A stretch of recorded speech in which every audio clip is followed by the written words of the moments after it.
So this HOA president literally kicks down my cabin door right when I'm having a beer with the state's attorney general. She just committed 6 felonies in front of the one person in America who could throw her ass in prison.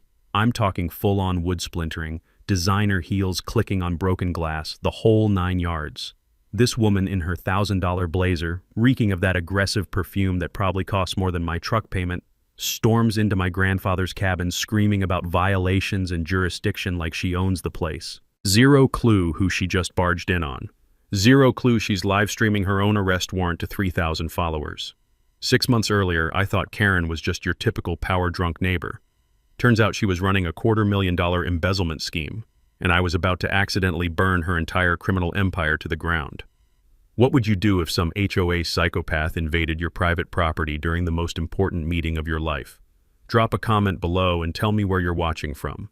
I guarantee half of you have dealt with these neighborhood dictators before. Let me back up and tell you how this whole nightmare started. 6 months ago, life was pretty damn good. My name's Marcus Henley, I'm 52, and after 30 years of crawling through muddy trenches installing power grids across 3 counties, I'd finally earned my retirement.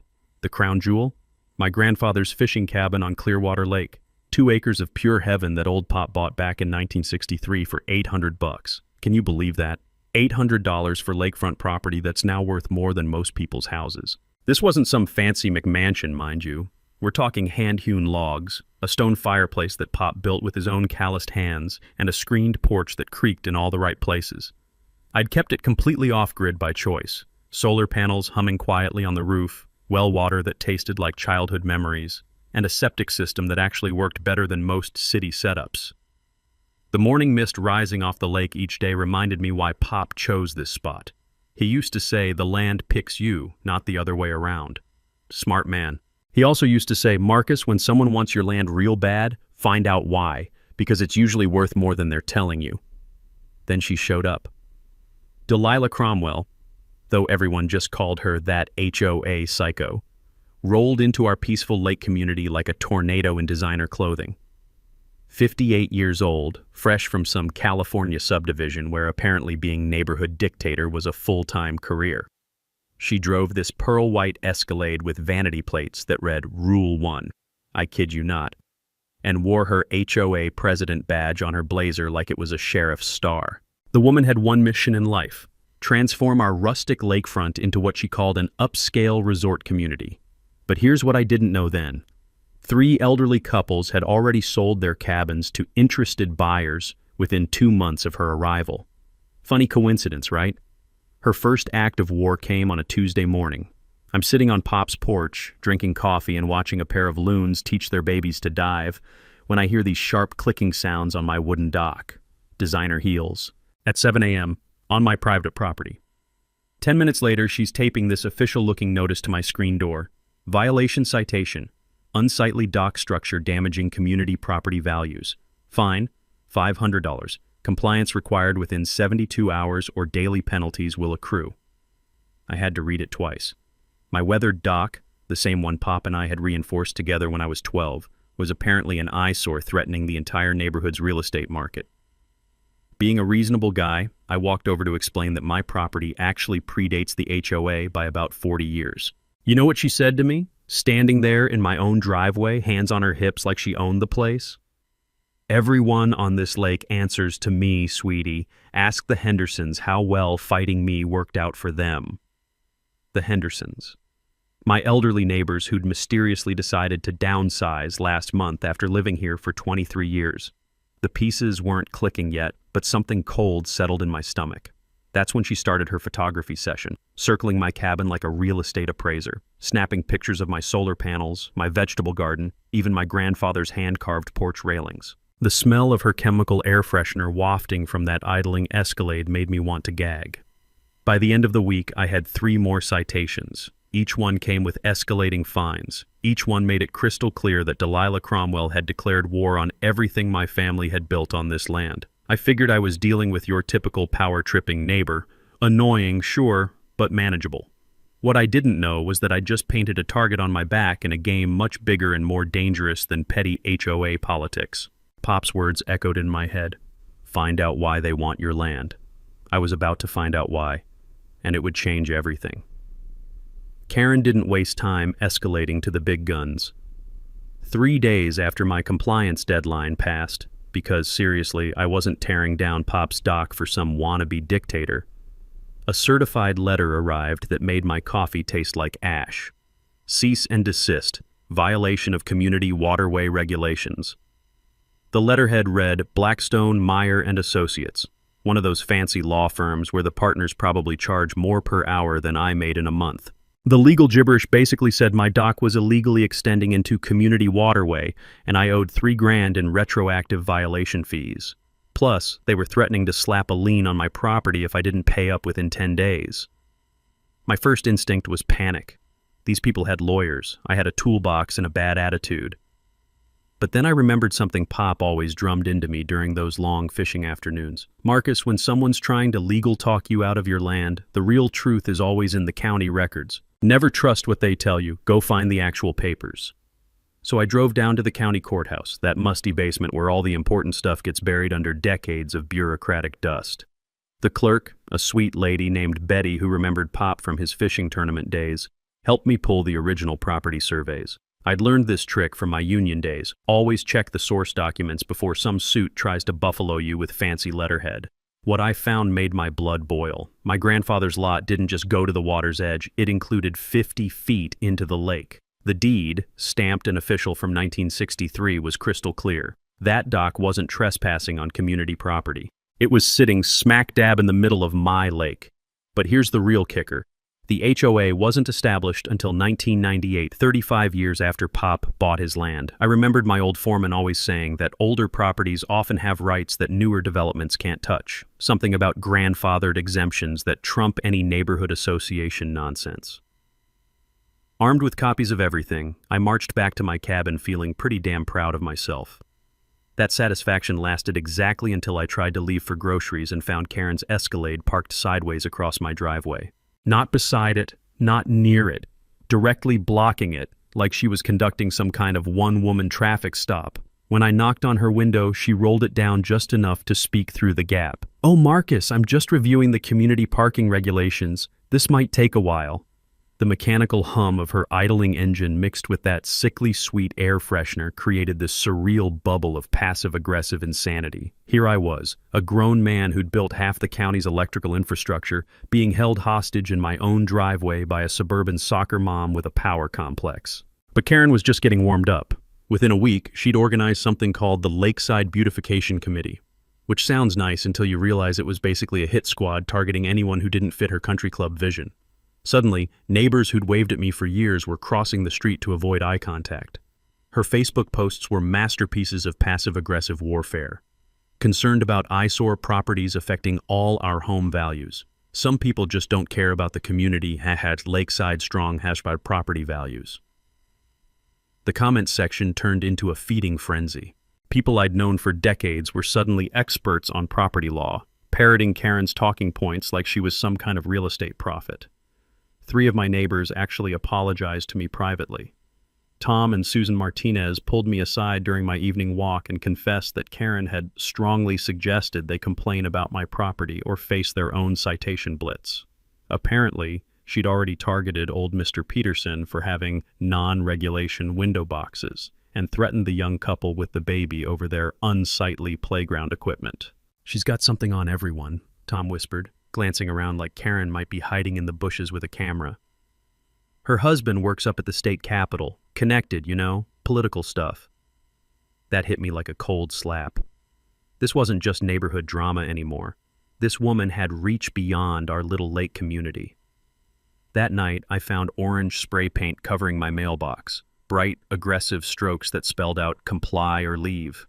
My security camera, solar-powered and hidden behind a pine tree, caught everything, including Karen's license plate as she drove away at 2:30 a.m. When I called the sheriff's office the next morning, guess who showed up? Deputy Chad Cromwell, Karen's nephew. He took one look at the vandalism report, shrugged, and said, "Probably just kids. You know how they are." The rough texture of that spray paint under my fingers as I tried to scrub it off felt like sandpaper against my soul. Pop used to say, "Sometimes you need bigger guns for a bigger fight." Time to find some bigger guns. Karen's next move came disguised as civic duty. which somehow made it even more infuriating. She'd figured out that direct confrontation wasn't working, so she decided to weaponize the entire county bureaucracy against me. It started with a polite knock on my door from Building Inspector Dale Morrison, a guy I'd actually worked with on several projects over the years. The awkward look on his face told me everything I needed to know before he even opened his mouth. "Marcus, I'm real sorry about this, but I got a complaint about unpermitted structures on your property. You know I have to follow up on these things." 3 hours later, Dale had crawled through every inch of my cabin with his clipboard and measuring tape. His conclusion? Everything was not only up to code, but actually exceeded current safety standards. Pop might have been old school, but he'd built things to last. "Whoever filed this complaint," Dale muttered as he packed up his gear, "either doesn't know what they're talking about, or they're just trying to waste everyone's time." The next day brought Environmental Officer Janet Bennett, investigating reports of my septic system contaminating the lake ecosystem. Again, perfectly functioning. Better than most new installations, she admitted. Then Fire Marshal Bob Rodriguez showed up to examine my solar panels for hazardous electrical violations. Clean bill of health there too. Each inspection cost me a day of peace and a chunk of my retirement sanity. But more importantly, each false report was creating an official paper trail that made me look like some kind of problem property owner. I remembered something my union rep used to warn us about. Bureaucratic harassment was a classic tactic because it looked legitimate on paper, even when it was pure malicious bullshit. While I was dealing with the inspection parade, Karen was busy playing her media game. She'd managed to get herself interviewed by Channel 7's Community Spotlight segment, positioning herself as this concerned citizen fighting to protect our family-friendly lake environment. The news story was a masterpiece of selective editing. She showed carefully angled photos that made my cabin look like some kind of backwoods shack, talked about dangerous conditions threatening children's safety, and painted herself as a brave advocate standing up against irresponsible property owners. What really got my blood boiling was watching her stand on my dock, the one she claimed was illegally trespassing, while she delivered her concerned citizen performance for the cameras. The crisp sound of my phone buzzing with angry texts from neighbors who'd seen the story felt like machine gun fire. Half the lake community now thought I was some kind of environmental menace. But here's where Karen made her first real mistake. She got greedy. My old buddy Jake Martinez from the Electricians Union called me up after seeing the news story. "Marcus, that lady's full of shit and everyone knows it. You built half the clean energy infrastructure in this county. Hell, your solar setup is the one I use as an example when I'm training apprentices." Within 2 days, Jake had organized a parade of my former coworkers to drive by and inspect my property. Turns out having 20 master electricians publicly vouch for your work tends to shut down the hazardous installation narrative pretty quick. That's when things started getting interesting. My lawyer buddy Chuck Davis, we'd gone to high school together, stopped by for a beer and mentioned something that made my ears perk up. "You know, Marcus, the Attorney General's office has been investigating HOA corruption cases across the state. Several communities reporting similar harassment patterns to what you're describing." "What kind of patterns?" I asked, though I was pretty sure I already knew the answer. "Elderly homeowners getting hit with frivolous citations, property values artificially driven down, mysterious buyers swooping in with cash offers. Ring any bells?" It rang every damn bell I had. Chuck explained that these schemes usually involved someone with political connections providing cover while the harassment campaign drove out longtime residents. The properties would then get flipped to developers for massive profits. "The AG's office is looking for witnesses," Chuck continued. "People who've documented the harassment and can prove the pattern. Someone like you might be exactly what they need." The mechanical hum of my refrigerator seemed unnaturally loud as that information sank in. Karen wasn't just some power-drunk neighbor. She was potentially part of something much bigger and more systematic. That night, I started a detailed log of every interaction, every citation, every inspection that had mysteriously appeared on my calendar. I also started researching Karen's background more carefully. Turns out her husband, Robert Cromwell, wasn't just some minor state employee. He was the Democratic Party treasurer, a position that gave him access to development plans, zoning changes, and political favors across multiple counties. The smell of fresh coffee mixing with morning lake air usually calmed me down, but now it just reminded me how much I had to lose. This wasn't about HOA fees anymore. This was about whether I'd be the next victim in someone else's get-rich-quick scheme. Karen's next phase made everything that came before look like a friendly disagreement. She'd apparently decided that bureaucratic harassment wasn't moving fast enough, so she switched to full-scale character assassination. It started with a Facebook post that made my stomach drop. Urgent. Safety concerns about aggressive behavior from lakefront resident. Please keep your children away from the Eastern Shore area. We'll be filing for protective measures. Hatch, Lakeside Safety, Nash, protect our kids. Aggressive behavior. Me. The guy who helped organize the annual kids fishing derby for 15 years running. Within hours, that post had been shared 43 times. The comments section turned into a digital lynch mob of people who'd never even met me, all convinced I was some kind of dangerous lunatic based on Karen's carefully crafted victim narrative. I always thought something was off about that man. Heard he threatened an HOA board member. Thank God we have brave people like Delilah looking out for us. The really sick part? Half these comments came from profiles with generic stock photos, the kind of fake accounts that political operatives use to amplify their messaging. Karen wasn't just spreading lies, she was orchestrating a professional smear campaign. 2 days later, she filed for a restraining order. The petition, which became public record, painted me as an unstable individual making verbal threats against community leaders. Complete fabrication, but it didn't matter. The filing alone became proof that I was dangerous. Judge Patricia Hendricks, who actually knew my family from way back, took one look at Karen's evidence and dismissed the request for lack of credible documentation. But the damage was done. Now there was an official court document with my name and the word threats on it. The emotional toll was starting to get to me. I'd sit on Pop's porch in the evenings, nursing a beer and questioning whether this fight was worth destroying the peaceful retirement I'd worked 30 years to earn. The weight of his leather recliner felt different now, less like comfort, more like the responsibility of carrying on a legacy that someone was systematically trying to erase. But just when I was starting to consider throwing in the towel, something beautiful happened. The community started fighting back. Judge Hendricks wasn't the only one who remembered my family. Retired Judge William Bill Carter, who used to fish with Pop back in the 70s, showed up at my door with a thermos of coffee and some unsolicited legal advice. Marcus, that woman's playing a game your grandfather would have seen right through. She's counting on you feeling isolated and overwhelmed. Don't give her that satisfaction. Bill explained that documented harassment campaigns like this usually indicated larger criminal activity. People don't go to this much trouble over petty neighborhood disputes. There's money involved here, big money. The local VFW Post, where I'd been a member for 20 years, issued a statement calling Karen's accusations baseless attacks on a decorated community member. The Historical Society chimed in, highlighting my cabin's cultural significance as one of the last original structures on the lake. Even the environmental group that monitored lake water quality praised my sustainable living model. It felt like the entire decent part of our community was rallying around me. The bitter taste of stress was finally giving way to something that felt like hope. But Karen wasn't done, not even close. Her next move was diabolical in its simplicity. She somehow convinced the utility company to investigate irregularities in my electrical service. For 3 days, I had no power while they reviewed my solar grid connection for safety violations. Then came the false police reports. Suspicious activity at my cabin during broad daylight. Loud noises suggesting potential domestic disturbance when I was clearly alone. Possible drug activity based on the unusual number of visitors who turned out to be union buddies stopping by to show support. Each call brought sheriff's deputies to my door. Each visit created another incident report. Each report added to the growing file that made me look like a problematic resident.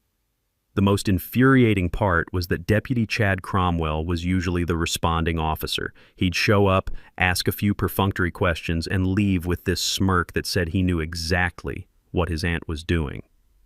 During one particularly surreal visit, he actually had the balls to say, "You know, Mr. Henley, if you just apologized to my aunt and brought your property into compliance, all these problems would probably go away." That's when I realized this wasn't just about me anymore. Karen was showing other property owners what happened when you didn't bend the knee. The Hendersons, the elderly couple who'd mysteriously decided to sell, probably went through this exact same nightmare. The electronic ping of my phone became a source of anxiety instead of connection. Every notification could be another neighbor turning against me, Another false report. Another twist in Karen's psychological warfare campaign. But it also brought messages of support from people I'd forgotten even knew me. The fight was far from over, but I was finally understanding the rules of the game. The breakthrough came when I was doing the most boring thing imaginable, organizing paperwork for my meeting with the Attorney General's office. Chuck had arranged the whole thing, explaining that they needed detailed documentation for their statewide HOA corruption investigation. I was sitting at Pop's old oak table, surrounded by stacks of citations, inspection reports, and legal threats, when something caught my eye. One of Karen's violation notices had this tiny footer I'd never paid attention to before. Fines payable to Lakeside Estates Community Improvement Fund, account number 847291. Community Improvement Fund. That sounded official enough, but something about it nagged at me. Maybe it was 30 years of reading electrical contracts and spotting the fine print that contractors use to screw over homeowners, but I decided to dig deeper. The county clerk's office had become my second home by this point, so Betty knew exactly what I was looking for when I asked about HOA financial records. She pulled up the public filings and spread them across the counter like she was dealing cards. "Here's the thing, Marcus," she said, adjusting her reading glasses. "Homeowner associations have to file annual reports just like any other organization. Let me show you what I found." The numbers didn't add up, not even close. Over the past 2 years, the HOA had collected $280,000 in emergency assessments for lake dock repairs that were never completed. Another $150,000 had supposedly gone to professional landscaping services provided by Cromwell Grounds and Maintenance, which, according to state business records, was owned by Karen's brother-in-law. But here's the kicker. The landscaping company had been incorporated exactly 3 weeks after Karen became HOA president. I remembered Pop's advice about following the money trail. When someone creates a business right after getting power, they're usually creating it to funnel money to themselves. The insurance claims were even more blatant. The HOA had filed for storm damage reimbursement 3 times in the past 18 months. Problem was, I'd lived through every storm on this lake, and none of them had caused the kind of damage that would justify $95,000 in insurance payouts. Betty helped me cross-reference the insurance claims with actual weather reports from the National Weather Service. The dates didn't match up. The HOA was claiming storm damage on days when the weather had been perfectly clear. "Marcus," Betty whispered even though we were alone in the records room, "this looks like fraud. Plain and simple fraud." My hands were actually shaking as I photocopied everything.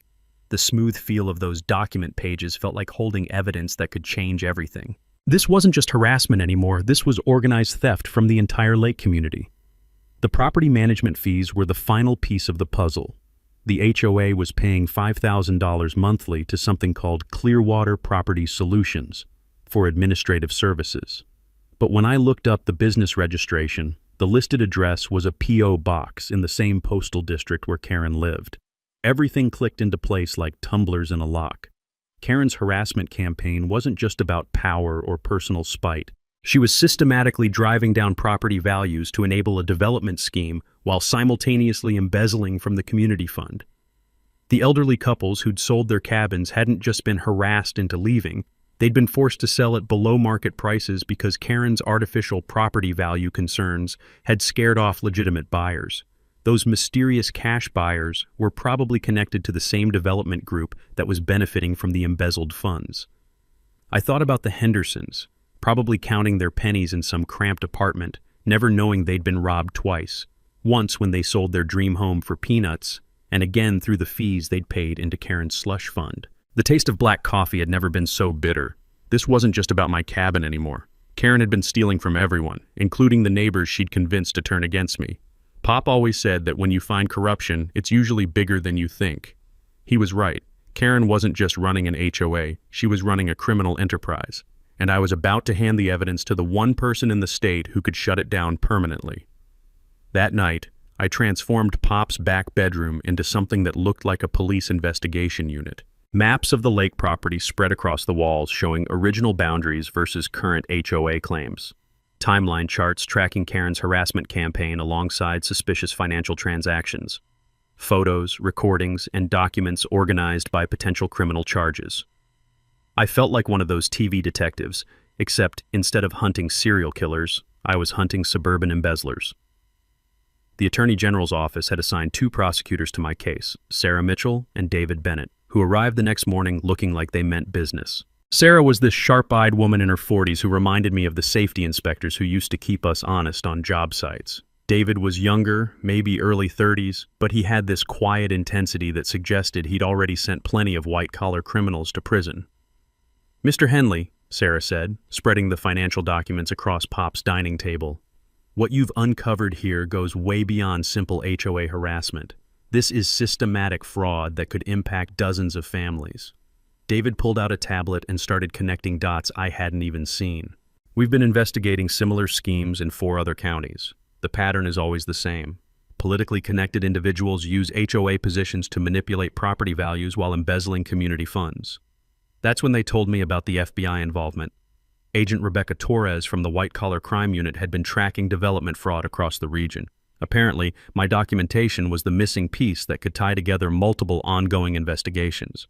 "The beauty of financial crimes," Agent Torres explained during our video call, "is that everything leaves a paper trail. Your HOA records show classic money laundering, fake invoices, shell companies, insurance fraud. But we need more than just documents. We need witnesses and recorded evidence of ongoing criminal activity." Chuck, my lawyer buddy, had been working behind the scenes too. He'd connected with 17 other lakefront families who'd experienced similar harassment. When we gathered them at the VFW hall, their stories painted a picture that made my blood boil. The Thompsons had paid $8,000 in bogus violation fines before selling their cabin for 30% below market value.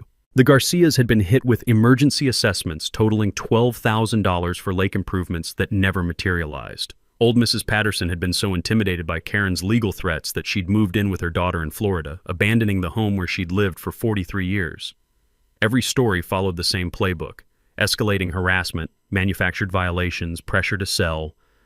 And every family had contributed to that community improvement fund that was really just Karen's personal piggy bank. "Here's what most people don't understand about HOA fraud," explained retired accountant Frank Weber, who'd volunteered to help analyze the financial records.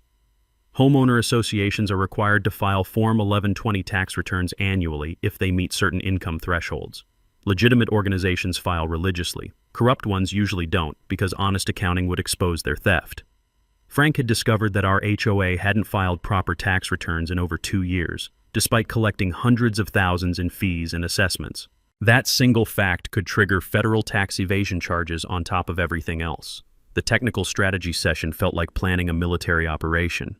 We had financial evidence, witness testimony, recorded harassment, and documented fraud.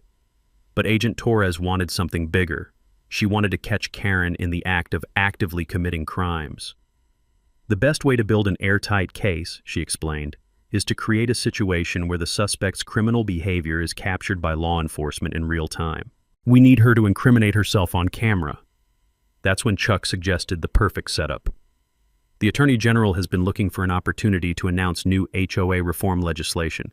What if she held that announcement at Marcus's cabin? It's symbolically perfect, protecting homeowner rights in the exact location where those rights were violated." Sarah's eyes lit up. "And if Karen's pattern holds, she'll absolutely try to disrupt any suspicious activity at Marcus's property. Her need to control the situation will override her common sense." We spent the next week preparing for what Agent Torres called a controlled confrontation scenario.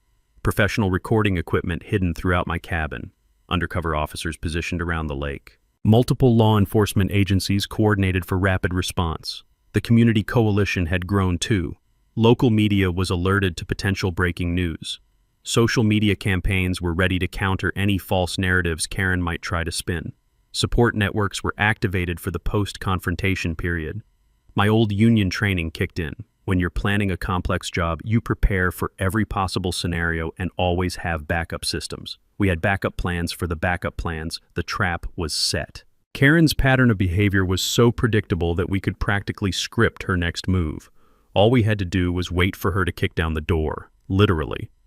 Karen must have sensed the walls closing in, because her behavior went from calculated harassment to full-blown sabotage.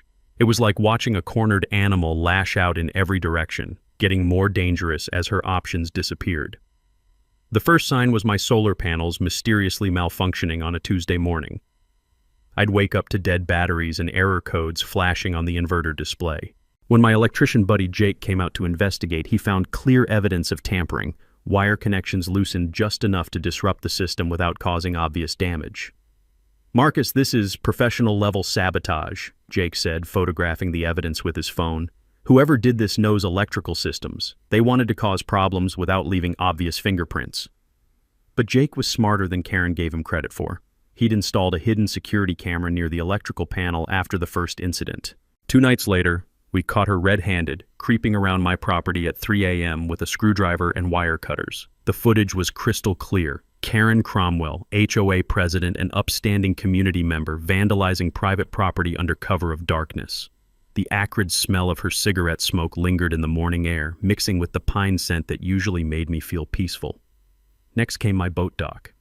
I'd gone into town for groceries and returned to find my boat drifting halfway across the lake.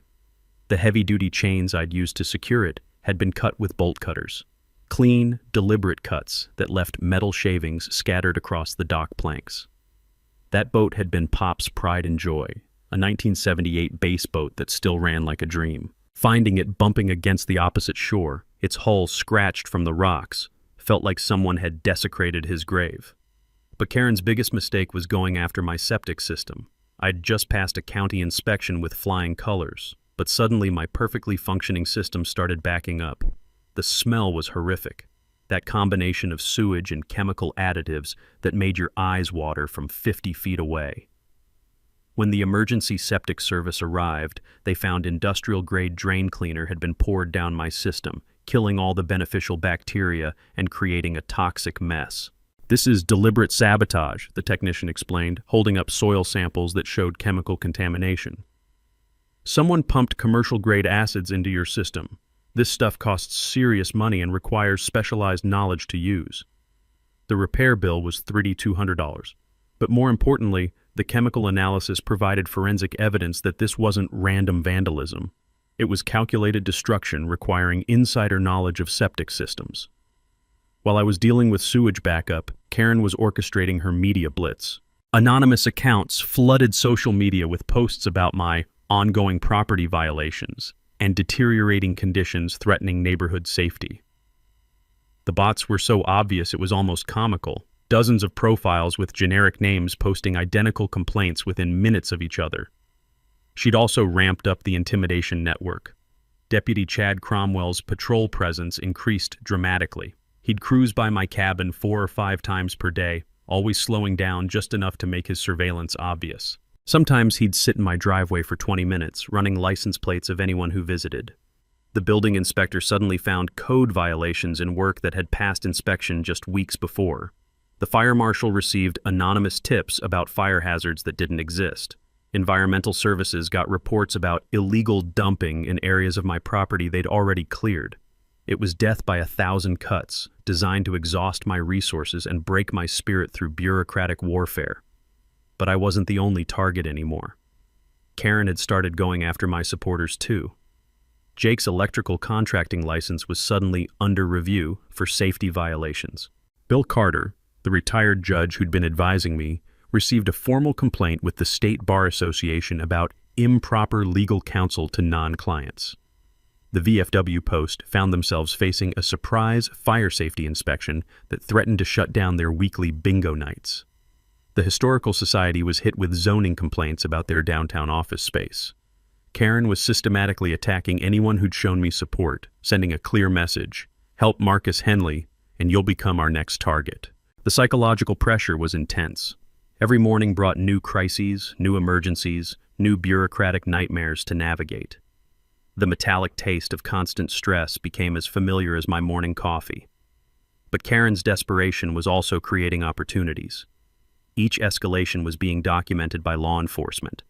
Every act of sabotage provided additional criminal evidence. Her network of supporters was starting to distance themselves as her behavior became increasingly unhinged.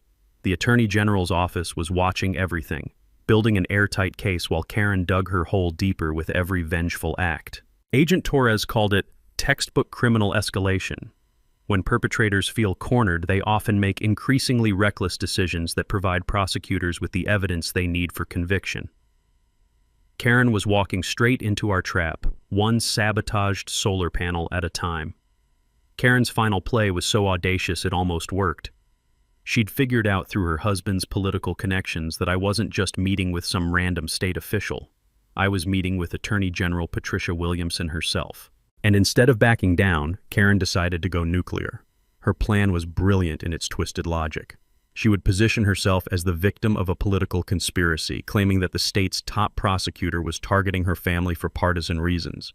If she could record herself confronting government corruption at my cabin, she could flip the entire narrative and paint herself as a brave whistleblower standing up to abuse of power. The first sign of her new strategy came through social media. She'd reached out to Government Accountability Watch, one of those blogger networks that amplifies stories about bureaucratic overreach. Her pitch was perfect. Small-town HOA president being persecuted by big government because her husband worked for the opposing political party. Local family under attack. State officials use harassment investigation to silence political opposition, was the headline that started circulating 3 days before my scheduled meeting. The story painted me as some kind of deep state operative working with corrupt prosecutors to destroy an innocent family. The comments section was flooded with outrage from people who'd never heard of our lake community, but were absolutely convinced that Karen was being railroaded by partisan prosecutors. She'd tapped into that vein of anti-government sentiment that runs through rural communities, turning herself into a martyr for political persecution. But Karen's masterstroke was the live stream setup. She'd arranged to broadcast her confrontation with the Attorney General live on social media, framing it as citizen journalism exposing government corruption in real time. Her plan was to burst into my cabin during the meeting, record everything, and let her followers spread the footage as proof of official misconduct. What she didn't know was that we were monitoring her communications. Agent Torres had obtained warrants for Karen's phone and social media accounts weeks earlier. We knew about the blogger outreach, the live stream plan, even the talking points she'd prepared for her spontaneous confrontation. "It's actually perfect," Agent Torres explained during our final coordination meeting. "She's going to commit multiple felonies on live video while providing us with a real-time confession of her motives. We couldn't have scripted it better." The irony was delicious. Karen thought she was setting a trap for us, but she was actually walking into the most thoroughly documented arrest in HOA history. Her support network was crumbling too, but she was too obsessed to notice. The other HOA board members had quietly distanced themselves once the financial irregularities became obvious. Her husband was facing his own ethics investigation and couldn't provide political cover anymore. Even Deputy Chad had been reassigned to different patrol areas after Internal Affairs started asking questions about his response to vandalism reports. But Karen was beyond rational thinking at this point. The psychological pressure of keeping her fraud scheme hidden while fighting off multiple investigations had pushed her past the breaking point. She was exhibiting all the classic signs of someone losing control. Paranoid about neighbors spying on her, making increasingly threatening phone calls to anyone who'd supported me, convinced that everyone was part of some vast conspiracy against her. The night before the Attorney General's visit, she made threatening calls to 4 different families, warning them about consequences if they continued collaborating with government harassment. Each call was recorded by law enforcement. Each one provided additional evidence of witness intimidation and criminal conspiracy. I spent that final evening sitting on Pop's porch, watching the sunset paint the lake in shades of gold and crimson. The sound of loons calling to each other across the water reminded me why this place was worth fighting for. Tomorrow would determine whether I'd be able to enjoy peaceful evenings like this for the rest of my retirement, or whether I'd spend my golden years battling Karen's appeals from federal prison. The cabin felt different that night, not just because of the hidden cameras and recording equipment, but because it had become the center of something much bigger than my personal property dispute. This was about whether small-time criminals with political connections could terrorize entire communities without consequences. I pulled out Pop's worn leather Bible and read the passage he'd underlined about David facing Goliath.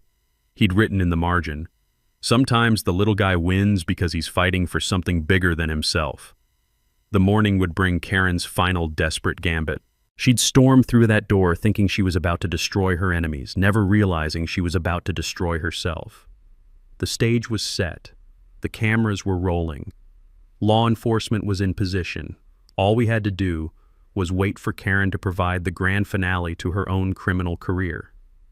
The taste of anticipation mixed with morning coffee had never been so sweet. Attorney General Patricia Williamson was nothing like I'd expected. Instead of some intimidating political figure, She was this down-to-earth woman in her 50s who reminded me of my old high school principal. Tough but fair, with eyes that missed nothing. She'd arrived at my cabin at exactly 9 a.m., carrying a thermos of coffee and a briefcase full of evidence that would change everything.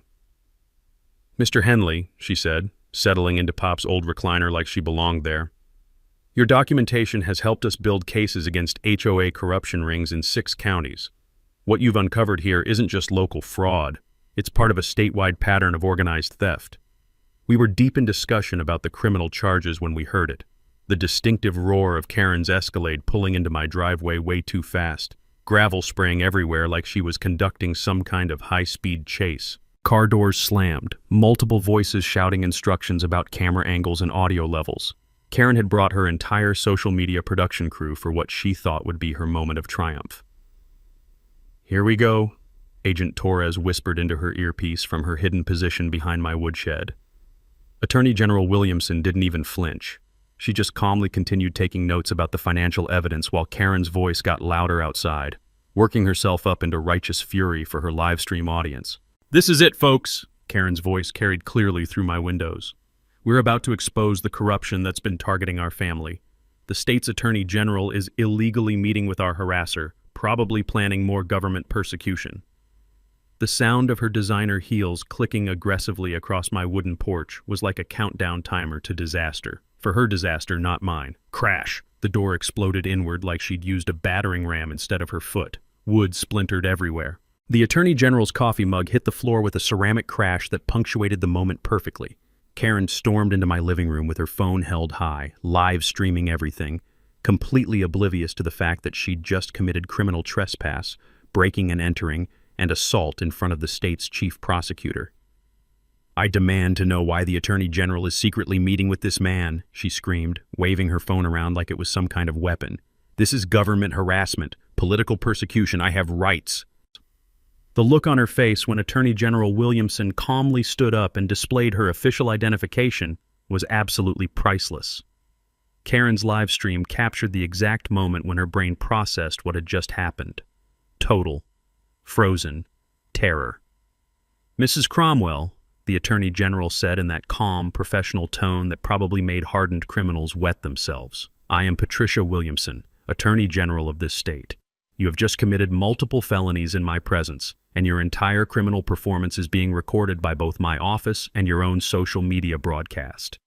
Karen's phone was still live streaming. Her followers were watching in real time as their heroic whistleblower turned into a babbling, incoherent mess. The comments section exploded with confusion and disbelief as people realized they'd been supporting a criminal who'd just self-destructed on camera.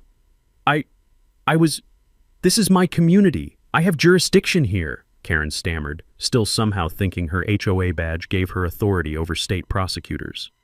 That's when FBI agent Torres stepped through my still-open doorway, flanked by 2 other federal agents. "Mrs. Cromwell, you're under arrest for fraud, extortion, witness intimidation, and criminal harassment. And thanks to your live stream, we have your confession broadcast to about 3,000 witnesses." The sound of handcuffs clicking shut echoed through my cabin like the closing of a book. Karen's phone clattered to the floor, still streaming her arrest to an audience that had shrunk from outraged supporters to horrified voyeurs watching a public meltdown. "Karen," I said, standing up from Pop's couch with a satisfied smile, "meet the state's Attorney General. She's been wanting to discuss your bookkeeping methods." The neighbors who'd been drawn by the commotion stood on my porch watching in stunned silence as the woman who'd terrorized our community for months was read her Miranda rights in my living room. Mrs. Patterson, who'd driven down from her daughter's place specifically for this moment, had tears streaming down her face. Sheriff Rodriguez arrived just in time for the perp walk. Karen stumbling in handcuffs past the same dock she'd tried to have demolished, past the same solar panels she'd claimed were hazardous, past the same cabin she'd called an eyesore. The pearl-white Escalade with its Rule 1 vanity plates was towed away as evidence in the fraud case. The live stream ended with Karen's voice echoing across the lake. "This isn't over. My husband will fix this. You don't know who you're dealing with." Actually, Karen, we knew exactly who we were dealing with. A criminal, and criminals go to prison. Watching Karen get sentenced 3 months later felt like Christmas morning. Federal Judge Michael Harrison didn't just throw the book at her. He launched the entire law library. 3 years in federal prison, $340,000 in restitution to defrauded homeowners, and a lifetime ban from serving on any HOA board in the United States. Her husband Robert wasn't far behind. The ethics investigation revealed he'd been using his position as Democratic Party treasurer to provide insider information about zoning changes and development plans. He resigned in disgrace and got 18 months for conspiracy and abuse of office. The HOA itself was dissolved faster than sugar in hot coffee. In its place, we formed the Clearwater Lake Volunteer Association. Emphasis on volunteer. No mandatory fees, no citation authority, no power-drunk presidents. Just neighbors working together to keep our little slice of paradise beautiful.